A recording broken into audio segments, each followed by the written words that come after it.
loses direction from time to time.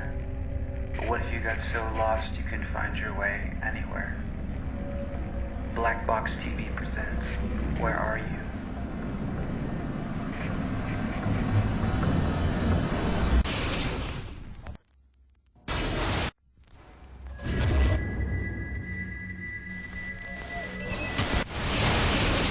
According to standard operating procedure, if an FAA flight controller notices anything that suggests a possible hijacking, the controller is to contact a superior. If the problem cannot be fixed within about a minute, the superior is to ask NORAD, the North American Aerospace Command, to send up or scramble jet fighters to find out what is going on. NORAD then issues a scramble order to the nearest Air Force base with fighters on alert.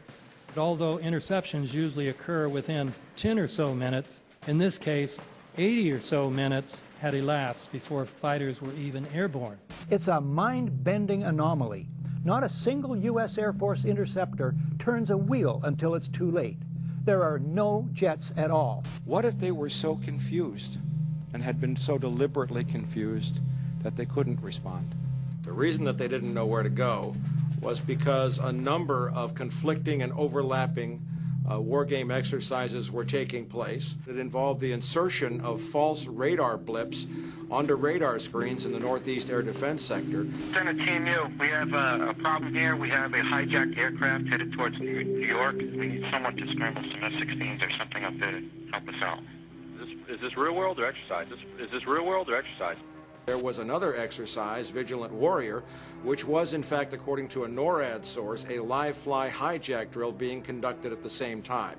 With only 8 available fighter aircraft, and they have to be dispatched in pairs, they were dealing with as many as 22 possible hijacks on the day of 9/11, and they couldn't separate the war game exercises from the actual hijacks.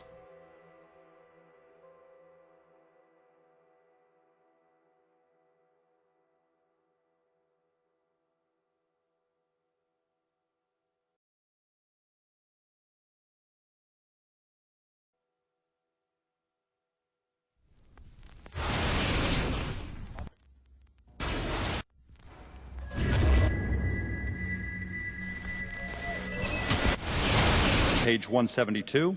The U.S. government has not been able to determine the origin of the money used for the 9/11 attacks. Ultimately, the question is of little practical significance. The American authorities have not managed to trace the source of the funding. And then the most amazingly disingenuous statement ultimately is it of little consequence. It is of massive consequence. Doesn't it matter who paid for 9/11? The collapse of Building 7 has been recognized as especially difficult to explain.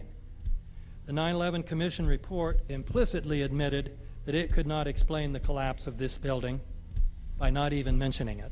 President, why are you and the Vice President insisting on appearing together before the 9/11 Commission? Because the 9/11 Commission wants to ask us questions. That's why we're meeting, and I look forward to meeting with them and answering their questions.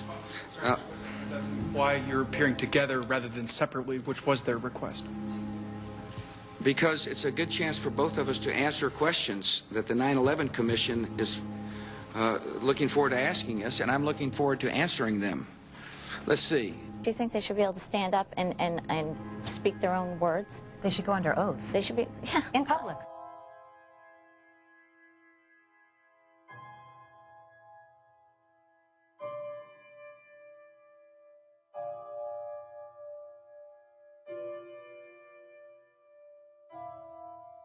Don't you think that the families deserve to have a transcript or to be able to see what you Adam, said? you asked me that question yesterday. I got the same answer, yeah. The final report was a unanimous report. That means that if there was a single commissioner who had any objection about anything, that fact would be dropped from the report.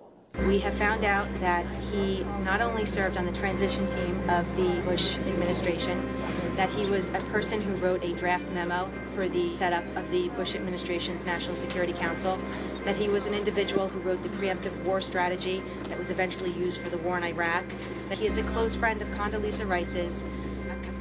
We want him to resign. There is literally nothing in the 9/11 report that the Bush administration did not approve of. We can understand, therefore, why the Commission, under Zelikow's leadership, would have ignored all the evidence that would point to the truth, that 9/11 was a false flag operation and tended to authorize the doctrines and funds needed for a new level of imperial mobilization.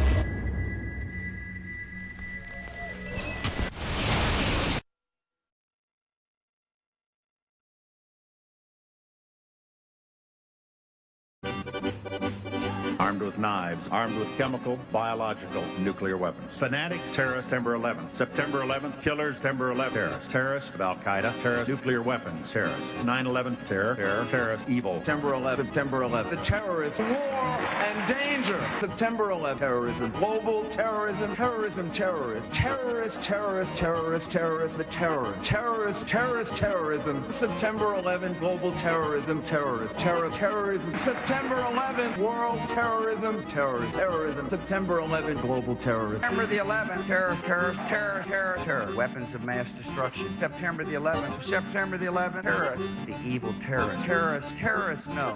Terrorism.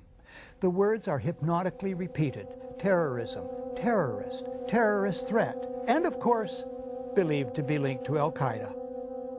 But it's the so-called war on terrorism that's in our faces practically 24/7 as the inescapable focus of our existence. One day, our grandchildren will look back on this time and ask, how was the war on terror won?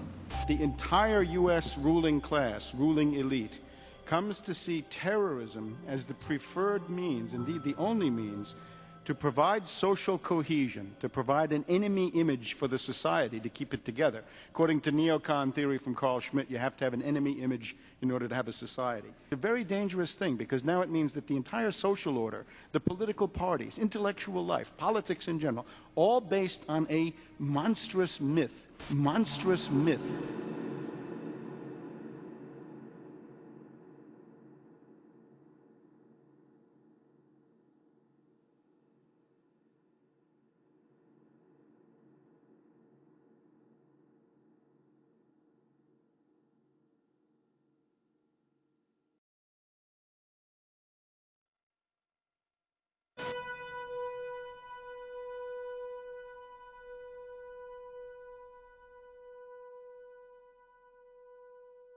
Look, the CIA has done in this country, what they've done to us is unbelievable.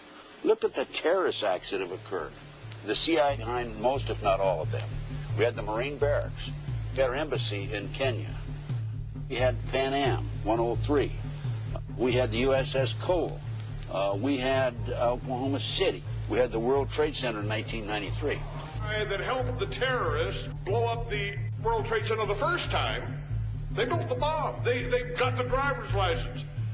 The informant, the FBI informant, a fellow named Salam, a 43-year-old former Egyptian army officer, he was given the assignment to put the bomb together. And he went to his supervisor, his FBI supervisor, and said, we're going to put a dummy bomb in here, right? And the FBI supervisor said, no, we're going to put a real bomb. The FBI actually carried out the attack on the World Trade Center in 1993. They actually hired Ahmad Salam and paid him $1 million and gave him real explosives, a detonator, and told him to build a bomb and to give it to the foolish people that he was controlling to allow them to attack the World Trade Center complex. Unfortunately for them, there were only 6 people killed, not enough to pass the legislation. So what happened is 2 years later, April 19, 1995, down comes Oklahoma City Murrah building, 168 people killed. 1 year later, the anti-terrorism legislation that takes away many of our constitutional rights and civil liberties is passed.